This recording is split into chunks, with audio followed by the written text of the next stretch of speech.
It was a moment of sober reflection for members of the Economic Community of West African Parliament at an Inter-Parliamentary Union IPU Day event tagged Eradication of Child Labour, taking stock and sustaining the commitment of the ECOWAS Parliament.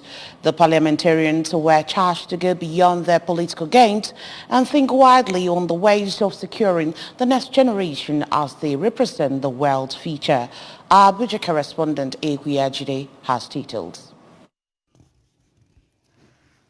Speaking at the sideline of the ECOWAS Parliament's first ordinary session in Abuja, a child rights advocate and 2014 Nobel Peace Laureate Kailash Satyarthi charged members of the parliament to bring out the champion in them rather than suppressing it so as to become custodians of the next generation. He said millions of children are forced into hard labor and trafficking annually because member states have been unable to take responsibility for the voiceless children, calling for more investment and political will to guarantee a safer generation. If we eradicate child labor, 160 million children are brought back to their classrooms.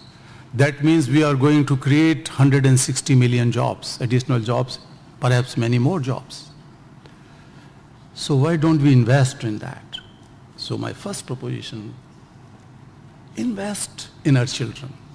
That is the only investment for the future. The Secretary General of IPU, Mr. Martin Chongon, reiterated the union's readiness to supporting ECOWAS in its efforts to combat child labor, saying that addressing child trafficking and labor should be given priority. Earlier, Speaker of the ECOWAS Parliament, Dr. Sidi Tunis, disclosed that ECOWAS and IPU are collaborating in a partnership that includes preserving and promoting children's rights in order to mitigate all forms of abuse of children in the region.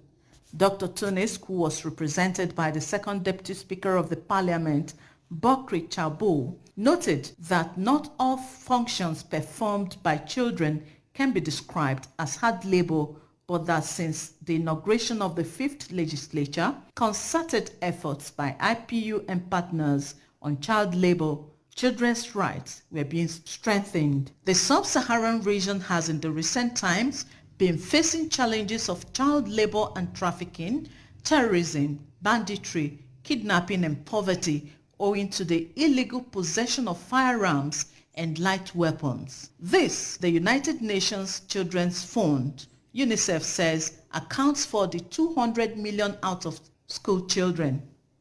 In Abuja, Princess Ekwe Ajide reporting.